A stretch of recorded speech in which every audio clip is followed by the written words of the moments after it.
Welcome to the Bend Don't Break podcast. I'm Aaron Schweitzer, your host, along with Central Oregon's most free-ranging reporter, Laurel Bronze. This podcast is powered by the Source Weekly, Bend's locally owned newspaper. Our guest today is Cate O'Hagan, co-chair of the Deschutes Cultural Coalition. She is a graduate from Lewis and Clark College with a degree in art and a secondary teaching certification in art. A mixed media installation artist and cellist aspiring to earn her MFA after the virus dissipates. She's the executive director of, was the executive director of Art Central for 23 years. Before that, she worked for the Oregon Symphony, Portland Art Museum, and the Corcoran Museum in Washington, D.C. After moving to Central Oregon in the early 90s, she ran a cattle farm outside of Madras for 4 years, and then ran the Mirror Pond Gallery and helped save that building as well, the Goodwillie Allen Rademacher House, which some now know as the Commons. Cate, thanks for joining us.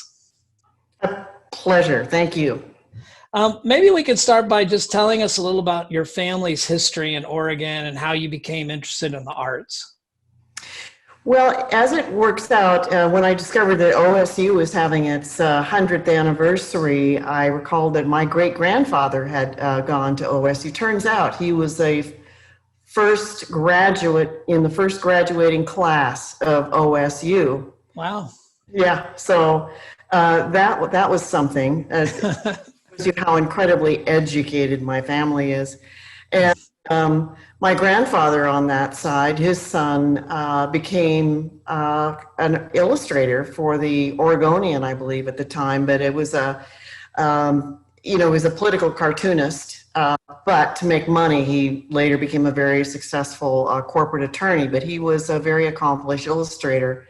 And my mother, his daughter, got her MFA from the Chicago Art Institute and advanced degrees in painting from Oregon, University of Oregon. So and on my father's side, my grandfather was a cellist. On both sides, my grandparents and my mother were teachers. So it's just in my blood. And that's all I can say. It's your genetics. Yeah, evidently. Yeah. For better or worse, you know. Right. And then how did you personally become interested in the arts? I mean, aside from it being around you as a child. I had spent a time when I was at Lewis and Clark overseas in Japan as part of an overseas study program. And when I came back, I realized that I hadn't picked a major. And so I had never taken an art class. I had been immersed in cello pretty much until that point. So I just decided to jump in, and then I also got my teaching certificate then, which has expired, by the way, a long time ago. But then in order to really survive, because the arts education was already beginning to go downhill in the 70s in support in the schools, and there were no teaching jobs, so I hopped into working in administration and museums in the education department and later in communication, and then moved to the symphony, which was another logical move since I had a music background, and became their director of marketing. So I just immersed myself in that whole world, and I've worked from organizations ranging from very, very small grassroots to very, very large and significant, moving to Central, the much larger organizations into the more grassroots organizations. Yeah.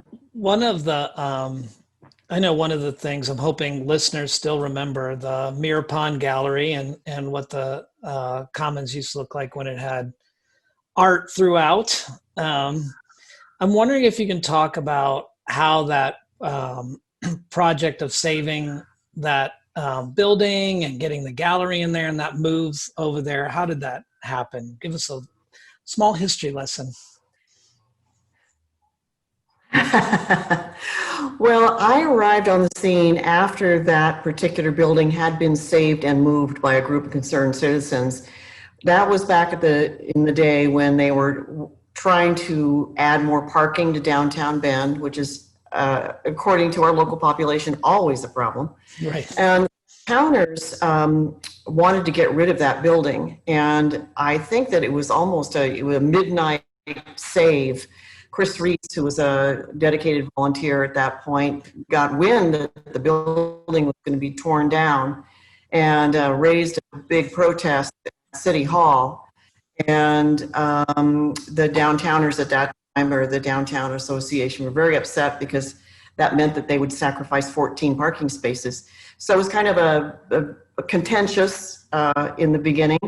But then the house was moved and placed in its current location. And as was discovered in this process, it was the home of Bend's first mayor.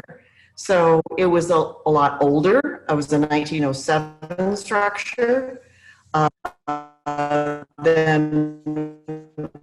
Than people thought, and it was really a lot more historically significant. It is a very charming example architecture, and so then what was the precedent, or the precedent, or if that's a word even, of Arts Central was the Central Oregon Arts Association, and that's the group that I was brought on by to run the Mirror Gallery, and then create an Arts and Culture Council and move on from there. But that's how that started. An arts group came in right after the concerned citizens saved the structure.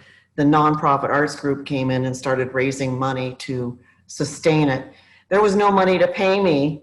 So from the ranch, I had 6 Red Angus purebred yearlings that I sold, and for $12,000. And I lived on that in order to run the gallery for free for as long as I could possibly hold out. So it really is grassroots organization founded by cows. Grass-fed. Grass-fed. A grass-fed organization. Very good, Erin. Very good. So in terms of Art Central, you were there for more than 2 decades. I'm sure there's so many stories to tell, but what's your main takeaway? Like, what did you learn about the Central Oregon arts and culture scene through that experience?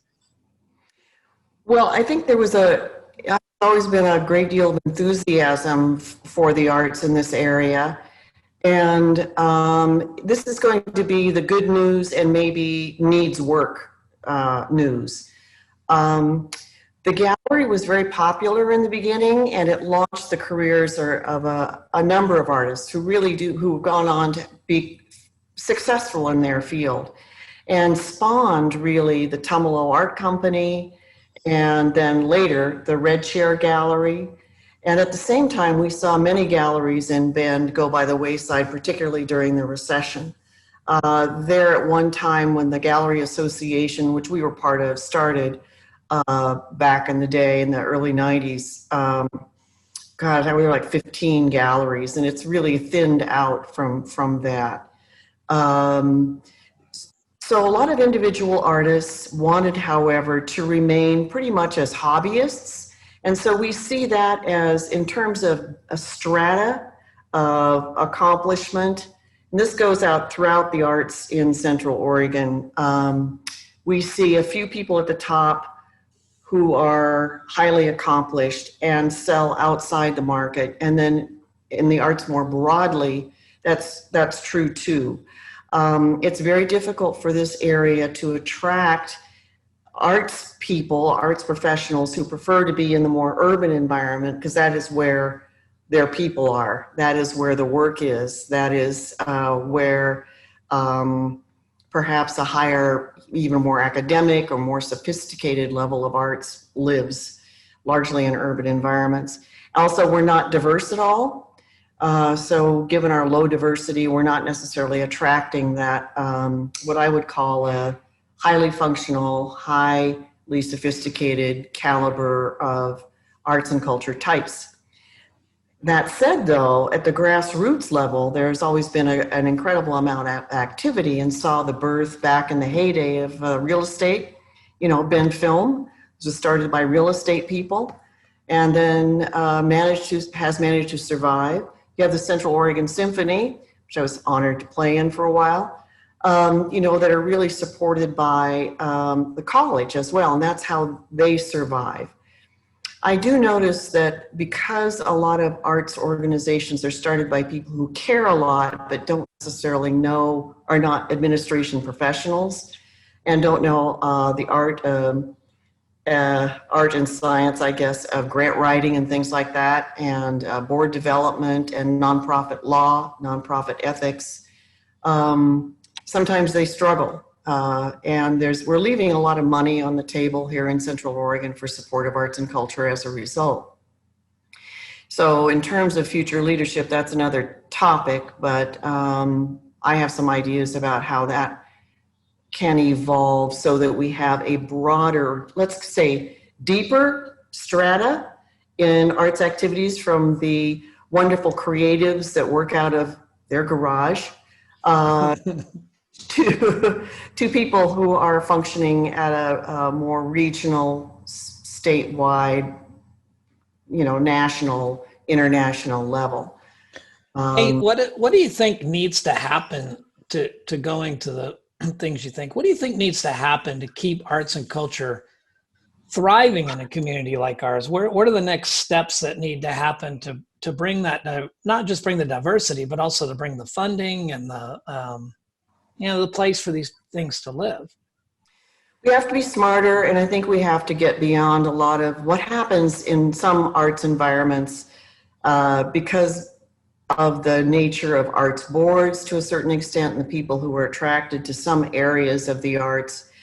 You get a lot of territorial squabbles, and we've got that going on here, and it really is a complete waste of time, I think. And so, and that has to do with a perceived lack of funding. But there hasn't been any really agreed upon unified plan for the region that everyone can get on board with to create a body, if you will, who can help guide what we do here. And I really think that is not going to come about necessarily from the grassroots side of things that I thought we were going to try to create before. Where I have arrived at this moment is that we have an incredibly strong library with incredibly strong leadership, and they're in the process of expanding. We have a very strong leadership at the High Desert Museum, and they're talking about expanding into more arts and an arts museum type physical expansion. We also have the Oregon State University, which has continued to expand in this area. And so let's call that just an initial triumvirate. There are other agencies that could be involved as well in economic development. But I think that the leadership of the future is going to be coming from that level of arts, culture, intellectual,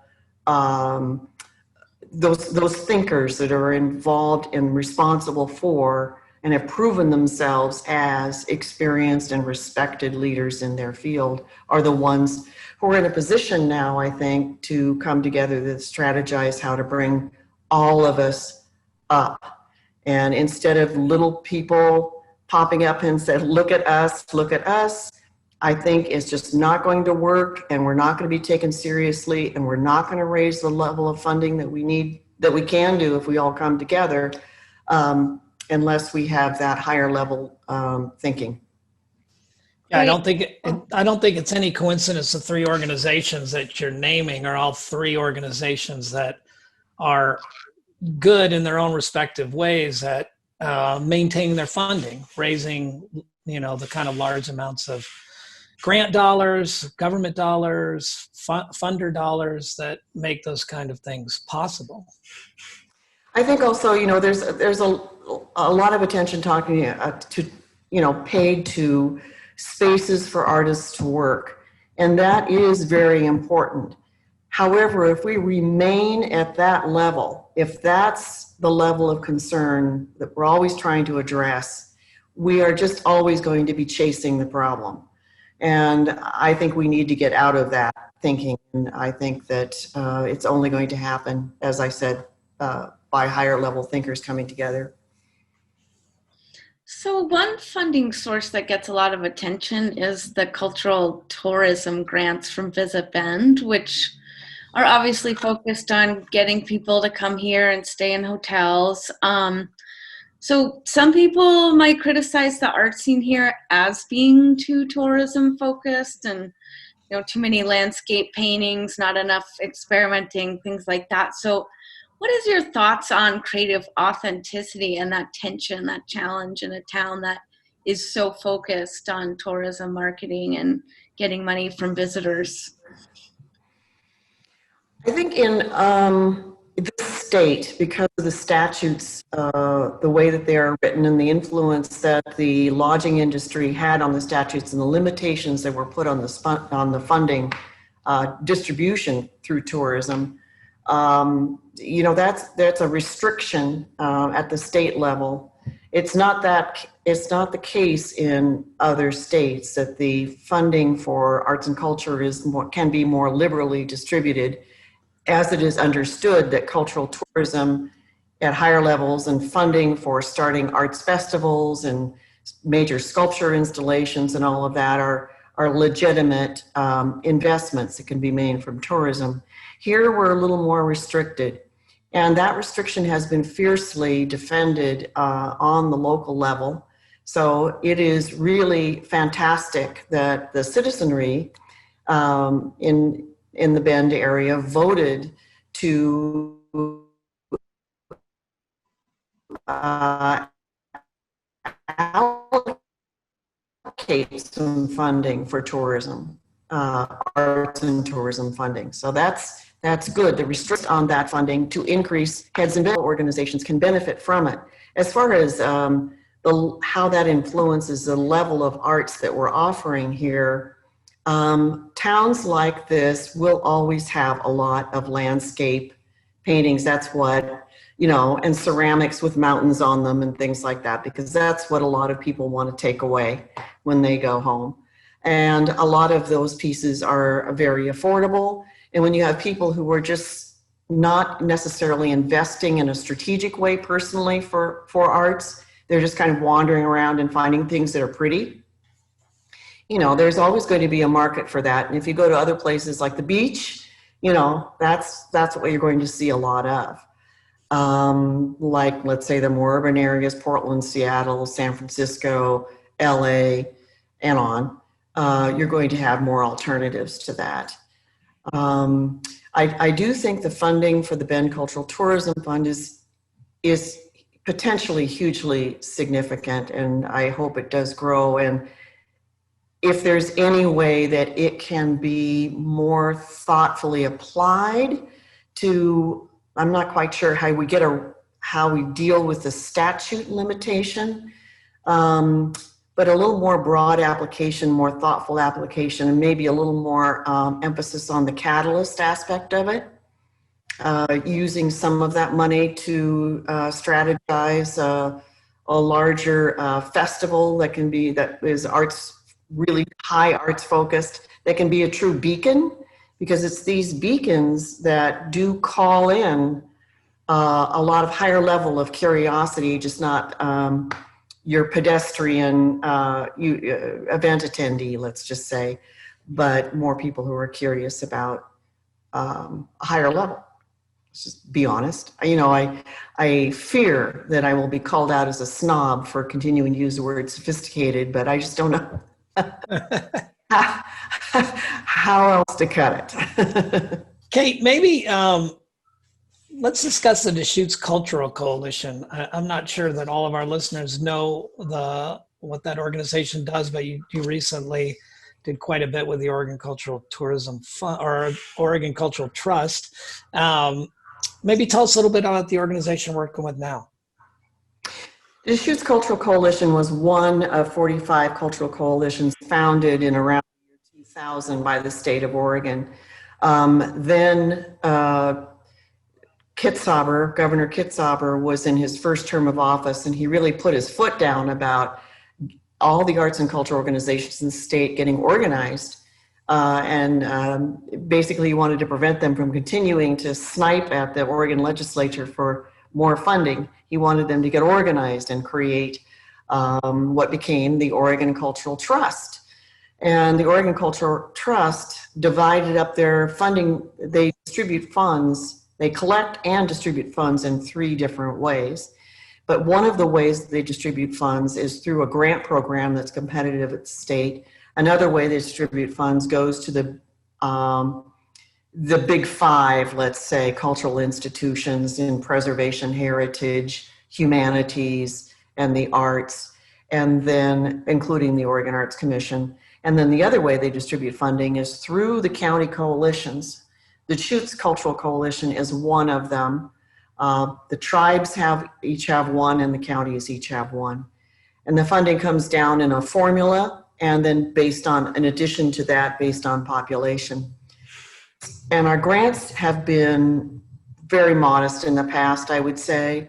We get about $25,000 a year to distribute to qualified applicants in Deschutes County.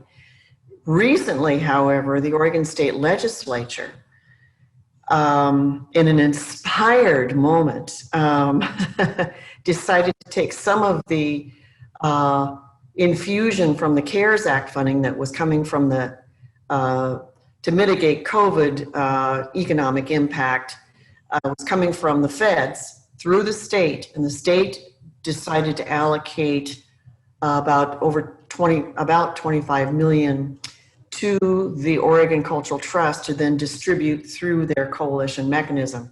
And that was like a fire hose for us. You know, that's a lot of money. And it was a competitive process that occurred in a period of time that was just, you could name in a period of days. I mean, it was really rapid response was required from applicants.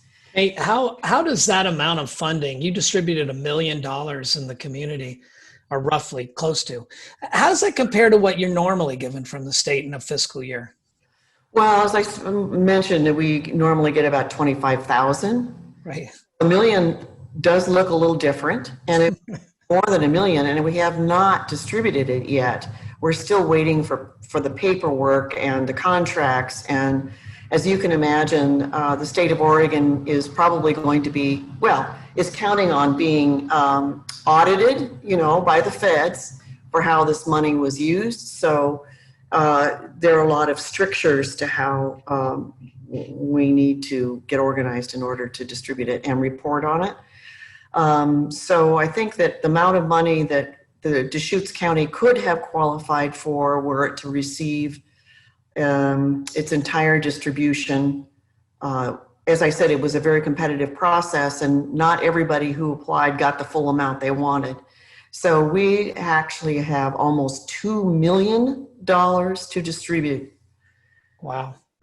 Yes, it's a lot. And a press release did go out. I haven't seen any news on it yet, but we are waiting to get our paperwork, as I said, so we can communicate directly with our grant recipients. It's incredible. It is. How did and explain, maybe tell listeners a little bit about going back to, that funding dropped pretty quickly on you guys. And for an organization that prior to being alerted to that funding, there wasn't a lot going on here in the arts community with everything being shut down for COVID. What was that like? Well, it was pretty astounding, and I think. But again, the people who serve, we're lucky, I think, in the talent that we have here. The people who have been quietly serving. I've been on the coalition since 2003, which is the year that it first received funding to distribute in this county, and the first amount of money that we could distribute was $3,000. So the fund that we normally distribute grew in 2003 at $3,000 to about $25,000.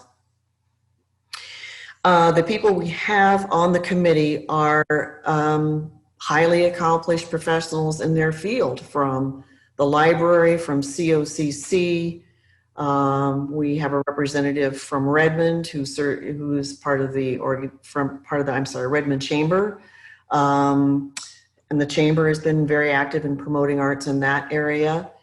And the Historical Society is involved, and these people are hardworking, trained administrators. So with some leadership on that committee, we were able to really sort through the information pretty quickly and respond. So we're fortunate. It's great. You've shed a light in past conversations on the fact that Oregon's public funding for the art within the country is pretty low compared to other states. And after living here and trying so hard to boost that funding within your own work, what are your takeaways? And maybe explain to listeners like where Oregon kind of sits and how our funding models compare to some states that might do it better. Well, some of our ranking changed during the recession. You know, for a while there, it looked like the California Arts Commission was going to be eliminated entirely. So there were some precarious times for others.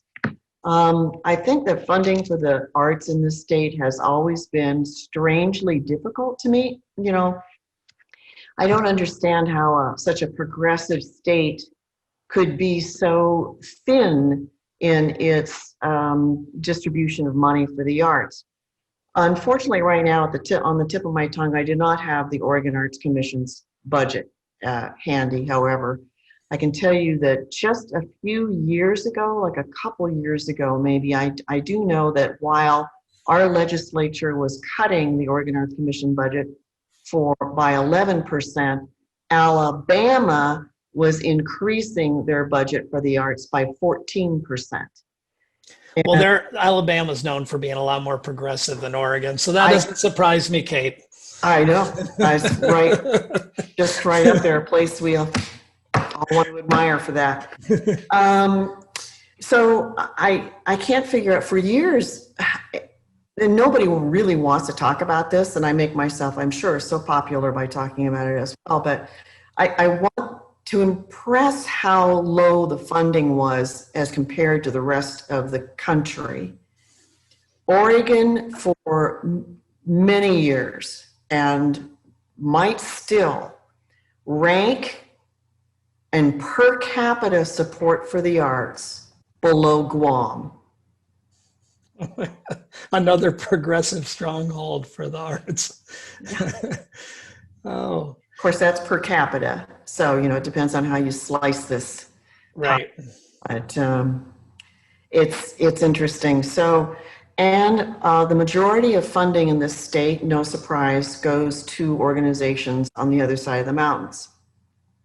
In my mind, which I've not been able to speak strongly enough, I've not succeeded in this mission, let's just say, yet. Which is, that mission is to take into consideration comparing arts organizations on the west side of the Cascades to the east side of the Cascades there's a lot of unfairness to that. There's no way that the Central Oregon Symphony here is going to be serving the same number of people as the Oregon Symphony. And the grant criteria as written looks at the number of people served and the capacity of your organization to do a lot of things and your ability to raise funds. And because we're not as sophisticated over here, there's that word again, you know, we don't have the same level of donor support as well. So that another difficulty. But I really think that what I've done when I've served on statewide panels who distribute funding for the arts, I fortunately am in a position to speak up for the significance of cultural organizations on this side of the Cascades. They are significant in relationship to their community. And in arts and culture, that includes like libraries and some of these very small communities who are the only ones who are doing a lot of cultural presentations and sponsoring music groups and things like that. So for that community, that organization is hugely significant. And yet that significance is not weighed fairly to the just size of organizations on the other side of the Cascades. And there's got to be a fair way to do that and consider the importance of quality. Because we can't just fund junk just because it may be the only thing going on in a community. Isn't it also a self-fulfilling prophecy that if they're not given the funding, they'll never reach the level of sophistication to raise those numbers and become more indoctrinated in the ways you acquire grants, what the process is, and it just becomes less robust if those. I mean, it seems like a catch-22. How do you get that funding here when that's what's needed to elevate people so that they can make a case that they should get the funding? Well, I think that's a vicious cycle for sure. And that's why I think that because we cannot compete here, have not been motivated enough to compete, invest the time to do the level of lobbying that is done by arts organizations on the west side of the Cascades. They are very sophisticated in their ability to communicate to those who have funding and to elevate the funding that is received to a level of visibility that makes funders very happy.